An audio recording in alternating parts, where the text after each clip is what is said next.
वृद्धावस्था के कारण उसका रूप बिगड़ गया, बुद्धि कमजोर हो गई, शरीर रोगी हो गया, अग्नि मंद पड़ गई, पुरुषार्थ और भोजन दोनों कम हो गए, बस घोर चिंता।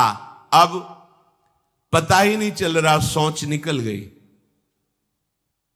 पड़ा है उसी गंदगी में। जब वो रो रो के कहता है ऐसा, तो पीटते हैं घर वाले, हमने देखा भी, पीटते हैं, पड़े पड़े हकता है, भरपूर भोजन नहीं देते, हगेगा कौन, फेंकेगा इसका।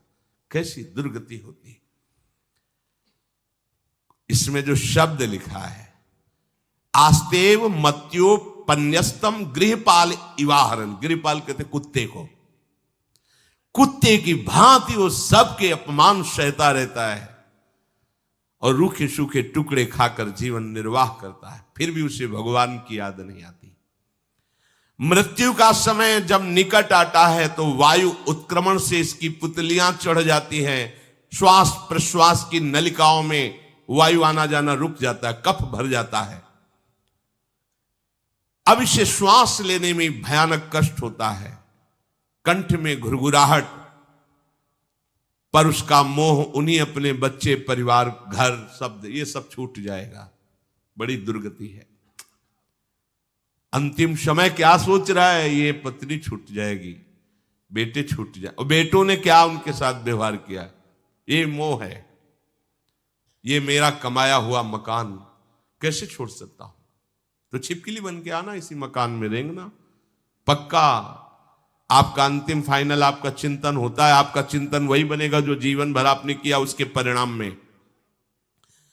बंधु बांधव आकर घेर लेते और मनाने लगते हैं कि अब जल्दी मर जाए, भगवान उठा लें इसे। मृत्यु पाश के वशीभूत महान कष्ट को भोगता हुआ अपने परिवार का चिंतन करता है। वो मूड ये भी नहीं सोच पा रहा कि अगर अंतिम समय कृष्ण बोल दूं, राधा बोल दूं तो काम बन जाए। कुटुंब का भरण पोषण और मोह में लगा हुआ यमराज के दूत आते हैं, मार मार के उसके प्राणों को खींचते हैं। वो तो मार वही जानता है जिस पे पड़ती है, पर सोचता कौन है, विवेक है नहीं, इसलिए सोच काम नहीं करती। भयंकर रोष युक्त नेत्र वाले, जिनके देखने से पेशाब छूट जाए, तभी तो आप देखो मरने वाले का शौच और लघु शंका सब छूट जाती है, देखने मात्र से, इतने वो भयानक है। वो देखकर भय के कारण मलमूत्र त्याग कर देता है। सा दृष्ट्वा त्रस्त हृदय स्रकन मूत्रम विमुंचति, इतना भयावह स्वरूप होता है उनकी घुड़क, और उनकी मार की टट्टी पेशाब सब छोड़ देता है। यमदूत उसे भयंकर यातना देते हुए प्राण खींचते हैं। अब ये तो वही जानता है जिसके खींचते हैं। बाहर वाले सब घेरे बैठे हैं, कोई एक बार भी नाम नहीं बोला। अगर एक बार बोल देता राधा तो भाग जाते यमदूत और वो बच जाता। पर यह सौभाग्य तो जिसने जीवन में धर्म किया है, कहीं ना कहीं भगवद आश्रय लिया, उसको ये मिलता है। जैसे कोई घोर अपराधी को सिपाही बांधकर ले जाते हैं, उसी प्रकार रस्सी में बांधकर बलात् उसको यमलोक की लंबी यात्रा कराती है। रास्ते में पिटाई, घुड़कियां, उसे प्यास लगती, पानी नहीं दिया जाता, तपती हुई भूमि पर चलाया जाता है। कुत्ते नोचते हैं, व्याकुल हो उठता है। भूख प्यास उसे बेचैन कर दी, पर यहां किसी की भूख नहीं मिटाई तो तुम्हें रास्ते में भोजन नहीं मिलेगा। यहां कभी किसी को पानी नहीं पिलाया तो एक बूंद पानी नहीं मिलेगा तुम्हें। ये कर्म भूमि है। दावानल जैसी दहकती हुई भूमि पर उसे चलाया जाता है। तप्त बालुका में मार्ग में जब एक पग भी आगे बढ़ने की सामर्थ्य नहीं होती, मूर्छा जाती है, मार मार के उसे चेतना में लाते हैं यमदूत, फिर घसीटते हैं। महान दुख में अंधेरे मार्ग से अत्यंत क्रूर यमदूत उसे यमपुरी को ले जाते हैं। कितना मार्ग? 99,000 योजन मृत्यु लोक से। यह ऐसे नहीं कि कोई गप लिखी हुई है, नहीं नहीं। अब जैसे तिहाड़ जेल है, अब जानते ही नहीं तो क्या जानोगे, कहां तिहाड़ जेल, जाओ देखो जाके। आजीवन कारावास, कैसे बड़े कठोर कठोर, जैसा अपराधी वैसा दंड विधान। तो यहां थोड़ी दया है, क्योंकि हृदय है, वहां हृदय नहीं है, वहां हृदयहीन शासक तुम्हारे पीछे लगाए जाएंगे। हृदय ही नहीं है, बस एक एक कर्म का हिसाब। जो हमने पढ़ा था पहली बार तो होश उड़ गए थे। जो यहां दूसरे का मांस खाते हैं ना, कोल्हू में पेरे जाते हैं। कोल्हू जैसे गन्ना नहीं पेरा जाता, लगा दिया कोल्हू में पेरे जा रहे। मरना है नहीं, सोचो कितना कष्ट। फिर इसके बाद समसी से मांस नोच कर उसे खवाया जाता है। होश में हो जाओ। 99,000 योजन का मृत्यु लोक से यमलोक का मार्ग है, लिखा हो 99,000 योजनानाम सहस्राणी नवतिम नवचाध्वनः त्रिभिर्मुहूर्तैर्द्वाभ्याम वा नीतः प्राप्नोति यातनः। एक योजन का मतलब 4 कोश, 99,000 योजन। इतने लंबे मार्ग को 2 या 3 मुहूर्त में तय करना, दौड़ा के 2 या 3 मुहूर्त, बहुत कम समय। फिर वहां पहले से तय, इसको इस नरक में डालो, इसको इस नरक में। वहां इतना समय, थोड़ी भीड़ लगी है। जैसे अपने एक फोड़ा हुआ तो अपने इतने कष्ट समझते, अस्पताल जाओ देखो चीख लगी, किसी पैर टूटा, किसी कुछ, ऐसे वहां सब हिसाब हो रहा है। उसको धड़कती हुई लकड़ियों में जलाया जाता है, कहीं दूसरों के द्वारा काट काट कर उसको उसका ही मांस खिलाया जाता है। यमपुरी के कुत्तों के भयानक दांत होते हैं, जिंदा, अब मरना है नहीं, वहां भयानक गिद्धों के द्वारा आते खींची जाती है। यहां सांप बिच्छू डांस जिसको मारा है वहां भयंकर रूप रखकर उसका खून पीते हैं। हिसाब है बहुत होश में। यहां तुम किसी के शरीर को काट दो तो मर जाएगा, वहां ऐसा नहीं होता। वहां बार बार काटा जाएगा, मरोगे नहीं, पीड़ा वैसे ही होगी। बड़े भयानक कष्टों को भोगता है। तामिस्त अंध तामिस्त रौरव आदि नरकों को भोगता है। हे माता, भगवान कपिल देव जी कहते हैं, जो पुण्य आत्मा लोग होते हैं स्वर्ग आदि में जाकर पुण्य भोगते हैं, लेकिन दोनों को फिर गिरना होता है, क्योंकि वो भगवान का भजन नहीं किए, इसलिए पुण्य भोग कर मृत्यु लोक आते हैं, वो पाप भोग कर नरक से मृत्यु लोक आते हैं। माता जब उनके भोग संपन्न होते हैं नरक आदि के, अब वो जन्म लेते हैं फिर यहां। ध्यान से सुनना, जब जीव को मनुष्य शरीर में जन्म लेना होता है तो प्रकृति में वर्षा के साथ आता है। प्रकृति में वर्षा के साथ आया और फसल में मूली गाजर गेहूं अन्न, इनमें वो जीव प्रवेश करता है और उसे माता पिता दोनों पाते हैं। तो सप्तम धातु वीर के रूप में परिणित होता है जीव।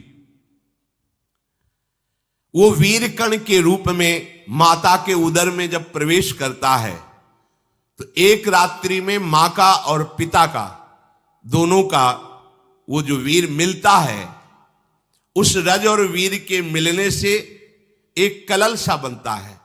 5 रात्रि व्यतीत होने के बाद एक बुदबुदा सा बनता है। 10 रात्रि व्यतीत होने के बाद एक बेर की सी आकृति होती है। फिर उसके बाद उसमें धीरे धीरे मांसपेशियां बढ़ने लगती हैं। 1 महीने में उसके सिर निकल आता है, 2 महीने में हाथ पांव अंगों का विभाग होता है, 3रे महीने में नख रोम अस्थि चर्म स्त्री पुरुष के चिन्ह प्रकट हो जाते हैं, 4 महीने में मांसादि 7 धातुएं प्रकट हो जाती है, 5वें महीने में चेतना जागृत हो जाती है। जैसे अपने चेतना, ऐसे 5वें महीने में गर्भस्थ शिशु की चेतना जागृत हो गई। जीव है पर चेतना 5 महीने बाद मां के गर्भ में जागृत। अब उसे भूख लगती है, प्यास लगती है, वहां की तापमयी जलन पीड़ा, छोटे छोटे कीड़ों के द्वारा काटना। 6ठे मास में झिल्ली से लपटा हुआ मां की दाहिनी कोख में कीड़े की तरह तड़पता है। उस समय माता को कड़वे और खट्टे पानी की लालसा होती है, जिससे उसके अंगों में जाकर भयंकर जलन होती है। यह है भोग। वो कृमि कीड़े की तरह तड़पता है। मलमूत्र के गड्ढे में बीच में झिल्ली में बंधा हुआ वो जीवात्मा सुकुमार तो होता है, वहां के कीड़े उसे नोचते हैं छोटे छोटे, वो तड़पता है माता प्रसन्न होती कि जब बच्चा हिलता है, बोले है उसकी दुर्गति हो रही, वहां भयंकर कष्ट पा रहा है। ऐसा क्लेश होता है कि क्षण क्षण में बेहोश होता रहता है। माता के खाए हुए कड़वे, तीखे, गरम, नमकीन, रूखे, खट्टे, यही पदार्थ पाने की इच्छा होती है माता, क्योंकि उसको भोग भोगना है। उसके कोमल शरीर में भयानक पीड़ा होती है जब माता ऐसे पदार्थ खाती है। गर्भाशय की झिल्ली में लिपटा हुआ, आंतों और मलमूत्र से घिरा हुआ सिर, पेट की और पीठ और गर्दन एक कुंडलाकार ऐसे कंकण जैसा, ऐसी आकृति गर्भस्थ शिशु की होती है। पिंजड़े में बंद पक्षी के समान पराधीन, ना तो वो हिलडुल सकता है ना बोल सकता है, बड़ा असमर्थ दुख को भोग रहा है, चेतना पूरी है। इसी समय भगवान द्रवित होकर उसे ज्ञान देते हैं, गर्भस्थ शिशु को, सबको। जे उसे ज्ञान होता है तो सैकड़ों जन्म के कुकर्मों से याद आते हैं, सैकड़ों जन्म के। ओहो, ये मेरे कर्म का ही फल है, मैंने ऐसे कर्म किए इसलिए दुख भोग रहा हूं। बेचैन हो जाता है, कैसे निपट पाऊंगा, सैकड़ों जन्म के कर्म जमा है।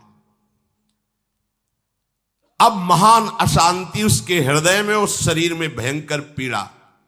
कुंडलाकार शरीर है, हिल भी नहीं सकता है, बस कीड़े काटते, बड़ी तड़पन, बड़ी जलन, भूख प्यास की जलन। अब एक और भयानक जलन हुई, उसे स्मरण हो जाता है कई जन्मों के, सैकड़ों जन्मों के पाप कर्मों का। 7वां महीना आरंभ हुआ कि ज्ञान का उन्मेष हो गया। अब प्रसूति वायु उसे चला रही है, तड़पता है वो। सप्त धातु में स्थूल शरीर से बंधा हुआ वो जीव भयभीत होकर के पुकारता है, अगर कोई भगवान है तो एक बार मुझे यहां से निकाल दे। वो विनय करता है भगवान से, कोई अगर भगवान है जिसने मुझे इस बंधन में डाला है, एक बार निकाल दे, यहां से जाके केवल भजन करूंगा। जीव कहता, जंतुरुवाच तस्योपशन्नमवितुम जगदिच्छयात् नाना तनोर्भुवि चलच्चरणारविंदम सोहम ब्रजामि शरणम रकुतो भयम में येने दृशी गतिरदर्श सतोनुरूपा। हे प्रभु, मैं बड़ा अधम हूं। ये ज्ञान भगवान की तरफ से गर्भस्थ शिशु को होता है। देखो, स्वयं वो इतना कष्ट पा रहा है, फिर जब आप गर्भ हत्या करते हैं तो आपका पाप कितना बड़ा होगा, सोचो। सब माताओं से विनय है, संयम से रहो, सावधान रहो। ये हत्या ऐसी नहीं कि तुम्हारे दान पुण्य से क्षमा हो जाएगी। ये जो भ्रूण हत्या है, गर्भ हत्या है, बहुत बड़ा पाप है। आप लोग अज्ञान के कारण इसको ध्यान नहीं देते, इसे खिलवाड़ समझते हो। कितना ज्ञान है।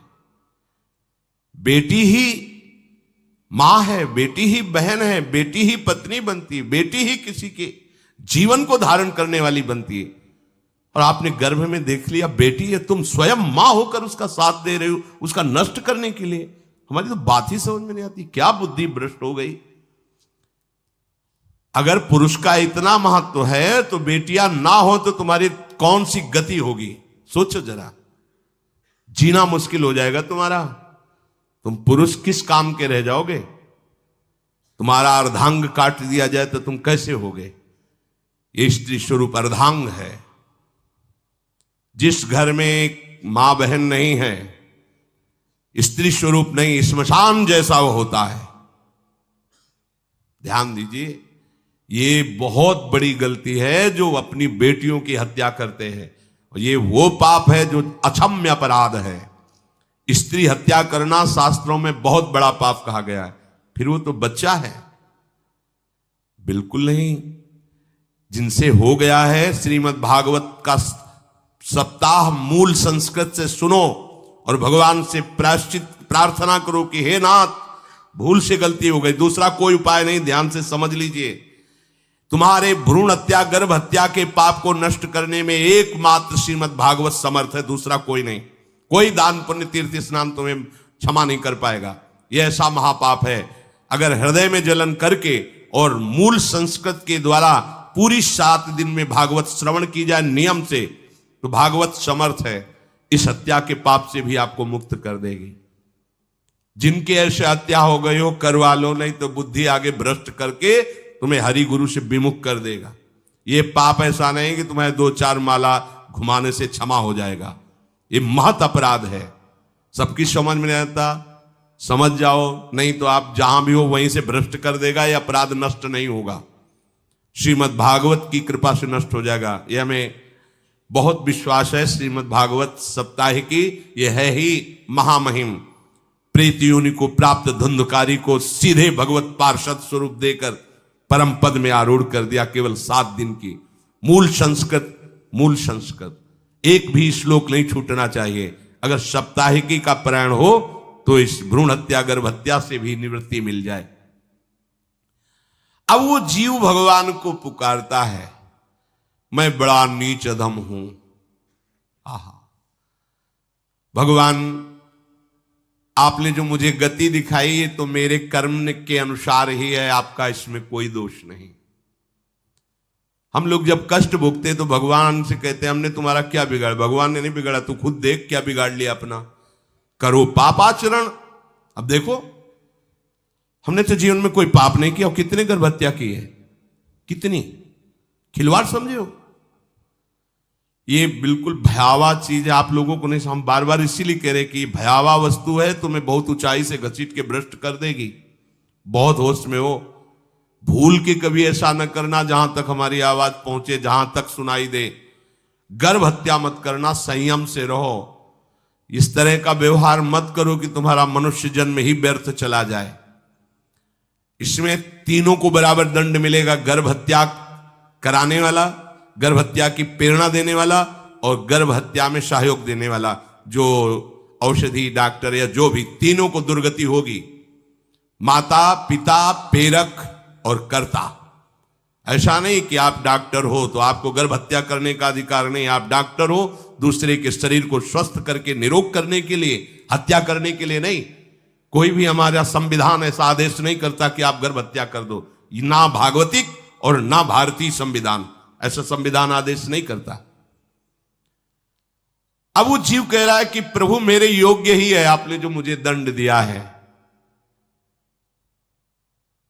मैंने सुना है कि आपकी शरण में जो आता है आप उसकी रक्षा कर लेते हैं। आपकी जो शरण में हो जाता है वो इस भूमि पर, भारत भूमि पर, विश्व पर निर्भय विचरण करता है। कोई उसे भय नहीं प्रदान कर सकता। प्रभु, मैं इस माता के उदर में माया का रहस्य न जानने के कारण ऐसे कर्म किए कि मैं आ गया हूं। बहुत दुख पा रहा हूं। हे निर्विकार अखंड बोध स्वरूप परमात्मा, मैं बार बार नमस्कार करता हूं। प्रभु, मेरे ऊपर कृपा कर दो। एक बार इस गर्भ से निकाल दो। मैं यहां से बाहर जाकर आपका निरंतर भजन करूंगा। ये वादा करके आए हम प्रभु से सब। प्रभु ने करुणा करके हमें चांस दिया है मनुष्य शरीर। प्रभु, मैं बहुत जन्मों से इस समय स्मृति आ रही, देख रहा हूं कर्मों में भटकता रहा आपसे विमुख होकर के। ये जो मुझे अभी ज्ञान हो रहा है केवल आपकी कृपा से तत्कालिक है। तत्कालिक, एक तत्कालिक वैराग्य होता है। जैसे कथा सुनियो, मन में आया कि अब तो भजन ही करना है। ये तत्कालिक है, स्थायी नहीं है। इसे स्थायी बनाओ। प्रभु, आप अंतर्यामी हो, आप सब कुछ जान रहे हो। तीनों तापों की शांति के लिए भक्तजन आपका भजन करते हैं। मैं देहधारी होकर जीव माता के उदर में मलमूत्र से रुधिर की झिल्ली में फंसा हुआ माता की जठराग्नि के ताप से जल रहा हूं। प्रभु, एक एक क्षण में यहां विकल होकर केवल इंतजार कर रहा हूं कि किस समय मुझे यहां से निकाला जाएगा। दीन बंधु, यहां से कब मैं निकलूंगा। स्वामिन, आप बड़े दयालु हो, आप जैसे उदार प्रभु ने मुझ गर्भस्थ शिशु को ये ज्ञान दिया। हे दीनबंधु, आप अपनी कृपा से प्रसन्न हो जाइए। प्रभु एक बार निकाल दीजिए, मैं ऐसा भजन करूंगा कि दोबारा संसार के दुख में नहीं आऊंगा। कपिल भगवान कहते हैं, हे माता, वो गर्भस्थ बालक शिशु भगवान से प्रार्थना करता है, भगवान का आदेश होता है, तत्काल प्रसव वायु धक्का मारती है। जे ही प्रसव वायु धक्का मारती तो उसको ऐसा भयंकर कष्ट होता है, जैसा पीछे लिखा है कि जैसे जिंदा किसी की चमड़ी उतारी जाए, ऐसा मां के गर्भ से निकलते समय उसे कष्ट होता है। वो अत्यंत कष्ट से व्याकुल होता है। उसी समय उसका वो ज्ञान नष्ट हो जाता है जो भगवान ने दिया था। उस समय उसकी श्वास की गति रुक जाती, जैसे किसी का गला दबा दिया जाए तो कैसा लगेगा। ऐसे ही पूरी की पूरी भागवती की स्मृति नष्ट हो गई। होश आया तब देखा कि वो बाहर पड़ा हुआ है, माता के उस मलमूत्र में सना हुआ बिष्ठे की कीड़े की तरह। गर्भवास में जो दिव्य ज्ञान प्रकट हुआ था भगवान की कृपा से, वो सब नष्ट हो गया। भूमि परत भा ढाबर पानी, तिम जीवे माया लपटानी। चेतन आई तो रोने लगा। वो ज्ञान कहां गया, वो ज्ञानदाता कहां गया। वो कहता कहां कहां, बोले थाली बजाओ, बच्चा हुआ है। और वो तो रो रहा है कि कहां, वो ज्ञान कहां गया जिसके बल से मैं कह रहा था कि बाहर निकाल दो, मैं आपका भजन करूंगा। सब खत्म ज्ञान। जो लोग उसका अभिप्राय नहीं समझते, वो उत्सव मनाते हैं, बालक हुआ है, वो रो रहा है, वो कहां गया ज्ञान, कहां कहां कहां। छोटा बालक यही रोक कहता कहां। अभी जो ज्ञान उत्पन्न हुआ था, जो अभी भगवान का बोध हुआ था, वो कहां गया, कहां गया। घर परिवार के लोग उसका पालन पोषण करते रहते हैं, उसमें कोई निषेध करने की शक्ति नहीं हो रही। मच्छर काट रहा है, दुख हो रहा, हटा नहीं सकता बालक। उस जीव को शिशु अवस्था में जब कपड़ों पे लिपेट कर ऐसे लिटाया जाता है तो इतना कोमल त्वचा होती कि कपड़े भी उसको, जैसे खुजलाहट है, पीड़ा है या जलन है, बिल्कुल कोमल त्वचा होती, कुछ नहीं कर सकता हो, बस रो सकता है। ना खुजलाने की, ना करवट बदलने की, ना उठने की कोई सामर्थ्य नहीं। बड़ा कष्ट पाता है बाल्यावस्था में, क्योंकि त्वचा बड़ी कोमल होती, दास मच्छर आदि जीव उसको काटते हैं। गर्भावस्था का कोई ज्ञान नहीं रहा, सिर्फ रोना ही रोना रह रहा। इस प्रकार उसकी बाल्यावस्था कटी, कौमार अवस्था आई, पौगंड अवस्था, इनमें वो खिलवाड़ में फंस गया। जैसे जैसे बड़ा होता जाता, चेतना, गुनगुना, ये कार, ये प्लास्टिक के ऐसे उनमें मगन है। देखो ना छोटे बच्चों को, अज्ञानवश इसकी ये अवस्था कट गई। बड़े भाग्यशाली ऐसे भी बच्चे हैं जो तुतला के बोलते, उनकी मैया कहती राधा बोलो, राधा। देखो ये सौभाग्य, प्रणाम है उन माताओं को जो अपने बच्चों को भगवान नाम बुलाती हैं कि आप बोलो, श्री हरिवंश बोलो, राधे राधे बोलो। धीरे धीरे उसकी युवावस्था पहुंची। इस समय उसके अंदर एक भूत सवार होता है, जवानी का भूत है, ये सबके सवार होता है। अगर मंत्र चल रहा है तो भूत नहीं चढ़ेगा, नाम चल रहा है तो भूत नहीं चढ़ेगा, नहीं तो भूत चढ़ जाता है। ये कुछ भी करवा सकता है भूत, भूत ही तो है ना। वैसे ही पंचभूत लिपट गए, ये ऊपर से जवानी का और भूत सवार हुआ तो जौवन ज्वर के ही नहीं बलकावा। जवानी में कोई भी ऐसा अपराध नहीं जो हो ना जाए। बड़ा भयानक इसमें स्वरूप होता है। इसमें केवल भोग, केवल भोग, एक ही दृष्टि रहती है, भोग भोगना। अज्ञानवश जब भोगों की प्राप्ति में बाधा पड़ती तो भयंकर वो क्रोध करता है, शोकाकुल होकर हिंसा कर बैठता है।